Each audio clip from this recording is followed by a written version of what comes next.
Արտահայտված։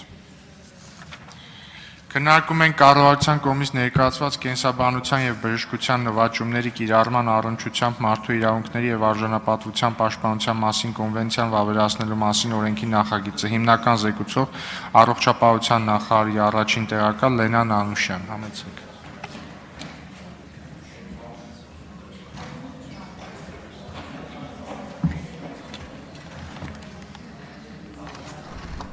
Շնորհակալություն, հարգարժան փոխոսնակ, հարգելի գործընկերներ,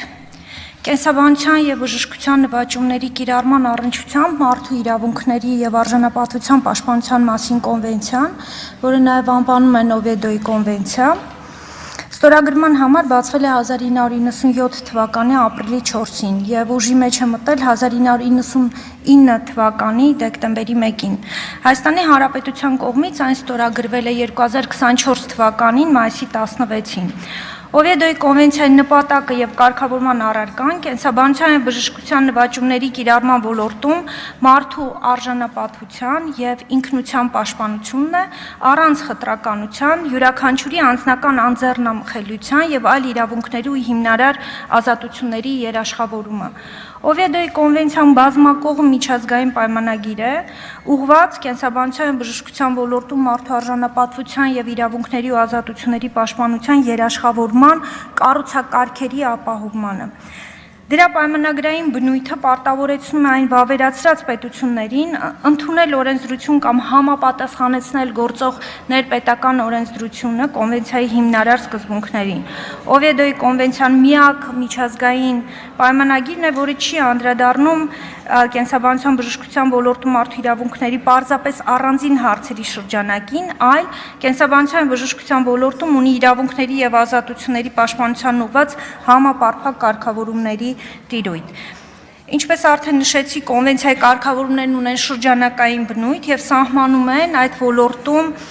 հիմնարար ուղենիշային սկզբունքները, որոնց վրա հիմնվելով շարունակաբար միջազգային իրավակարգավորման են ենթարկվում կոնվենցիայի կենսաբանության բժշկության ոլորտում մարդու արժանապատվության եւ իրավունքների ազատություններին առնչվող առավել զգայուն եւ խոցելիություն ունեցող հարաբերությունները։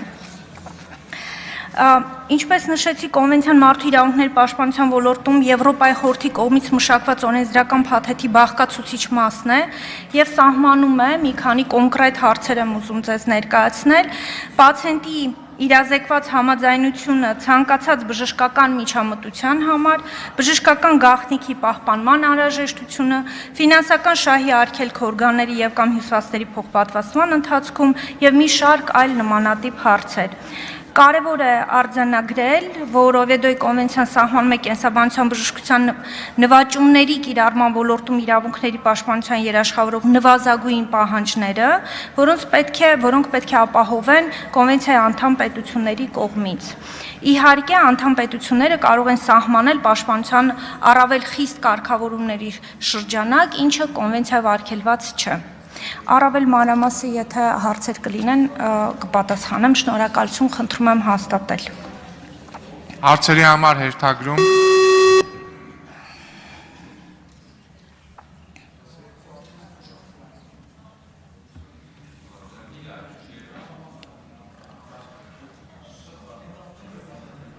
Արմենուհի Գյուրեղյան։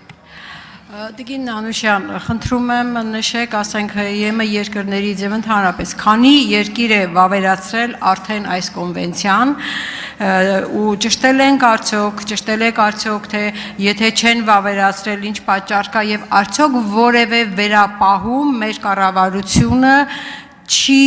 առաջարկում կամ չի տեսել որևէ վերապահում առաջարկելու անհրաժեշտություն, եթե տեսել է որ հարցում։ Շնորհակալություն հարցի համար, Տիկին Գյուրեղյան, 35-ից ավել երկրներ արդեն իսկ ստորագրել եւ վավերացրել են այս կոնվենցիան։ Իհարկե եղել են մի քանի երկրներ, որոնք որ վերապահում են ունեցել, բայց Հայաստանի Հանրապետությունը ճիշտ է, մեկ հոդվածի հետ կապված վերապահումով է ստորագրել, հարցը վերաբերվում է կոնվենցիայի 14-րդ հոդվածին, որը վերաբերում է սեռի հատկանիշով երեխայի խտրական ընտրության բացառմանը։ Եթե ժամանակս ների ուղղակի ավելացնեմ, որ այն որոշակի հակասություն ունի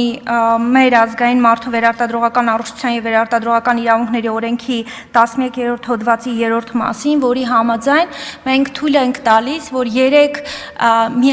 միևնույն սեռ ունեցող երեխաների դեպքում 4-րդ երեխայի սեռը արդեն կարելի է որոշել, ինչը մեր կարծիքով ներկապահին ժողովրդագրական կարևոր նշանակություն ունի մեր երկրի համար։ Արձագանք հետո։ Ես խիստ կարևորում եմ, որ դուք անպայման այդ վերապահումը արձանագրեք, որովհետև եթե չէր ներկայացում, այստեղ հանկարծ հակառակը չարվեր եւ եթե ինչ-որ բան ունեք ավելացնելու, Շնորհակալություն Տիկին Գյուրեղյան, այո ճիշտ է, կարևոր է, որ այստեղ նույնպես հիշեցնենք, որ նման վերապահումով է երկիրը միացել եւ դրա մասին փաթեթում ներառված է բացատրությունը եւ տեղեկանքը, թե ինչու է երկիրը կարևոր համարում դեռևս այս կետի վերապահման միացումը։ Շնորհակալություն։ Զարուհի Բաթոյան։ Շնորհակալ եմ, նախ ես ուզում եմ կարևորել Օվեդոյի կոնվենցիայի ընդունման եւ վավերացման միջև այս կարճ ժամանակահատվածը, որովհետեւ մենք ունենք նախադեպեր բազմաթիվ, երբ միանում ենք կոնվենցիաներին, բայց տասնյակ տարիներով դրանք չենք վավերացնում։ Եվ մի դիտարկում ունեմ, գուցե դա հետագայում քննարկելի հարց է, ճիշտն ասած, ես ինձ համար մի փոքր տարօրինակ է վերապահման մասով, այն իմաստով, որ Կոնվենցիան ավելի բարձր իրավական ակտ է, քան օրենքը, եւ եթե մենք օրենսդրական խնդիր ունենք, ապա այդ մասով պիտի վերանայենք, այսինքն այս թե ինչու է դա հանդիսացել վերապահման պատճառ այլ հարց է, բայց հարցս վերաբերում է էլի օրենսդրությանը, Տիկին Նանուշյան, ունենք արդեն կոնկրետ օրենսդրական փոփոխությունների կամ փաթեթ կամ ծրագիր եւ որ օրենքին է դա վերաբերում, որը պետք է մենք նախաձեռնենք պայմանավորված այս կոնվենցիայի վավերացմամբ։ Շնորհակալ եմ։ Շնորհակալություն հարցի համար, Տիկին Բաթոյան, անդրադառնամ վերապահմանը, որ այն դեպքերում, երբ որ երկիրը վերապահումով է միանում կոնվենցիային, դա նշանակում է, որ որևէ անհրաժեշտություն այլևս չկա ներսում օրենքների ազգային օրենսդրության փոփոխման համար։ Իհարկե, միշտ էլ հնարավորությունը կա վերապահումը վերանայելու, բայց այս պահին նպատակահարմար ենք գտել վերապահումով միանալ, ինչ վերաբերվում է օրենքների փոփոխություններին, մենք որոշակի աշխատանք արդեն իսկ կատարել ենք, հիմնական մասերով կոնվենցիայի հակասության սկզբունքային կետեր չունենք, բայց լրացուցիչ լրամշակումների փոփոխությունների անհրաժեշտություն կլինի, որովհետև մի շարք կետեր ուղղակի մեր օրենսդրությամբ չեն սահմանված կամ այլ կերպ են սահմանված, բայց դրանք սկզբունքային չեն եւ կոնվենցիան վավերացնելուց հետո համատեղ իհարկե մեր կառավարության մյուս գործընկերների հետ փաթեթը կմշակենք, իհարկե ձեզ հետ քննարկելով ընթացք կտանք։ Արձագանք։ Շնորհակալ եմ, իսկապես Տիկին Նանուշյան, կարևոր է ոչ միայն չեզոք, այսինքն չեզոք օրենսդրության պարագայում մենք անհրաժեշտություն ունենք խրախուսման նորմերի, ինչպես հասկացա, հենց այդպիսի փոփոխության պիտի դիմենք, հետևաբար կարևորում ենք այդ աշխատանքը եւ բնականաբար ազգային ժողովը նաեւ շահագրգռված է այս կոնվենցիային համապատասխան վերանայելու թե առողջապահական ոլորտի, թե հարակից օրենսդրությունը, որը կնպաստի մեր օրենսդրությունը այս կոնվենցիային միջազգային չափորոշիչներին համապատասխան իրավական կարգեր ունենալու։ Շնորհակալ եմ։ Շնորհակալություն Տիկին Բաթոյան, ուղղակի արձագանք եմ, որ քանի որ ժամանակը շհերիքեց մի երկու օրինակ նշելու, օրինակ կոնվենցիայով մենք ունենք առանձին հոդված, 18-րդ հոդվածը, որը վերաբերում է էմբրիոների լաբորատոր հետազոտությանը, եւ այս հոդվածով սահմանվում է, որ պետք է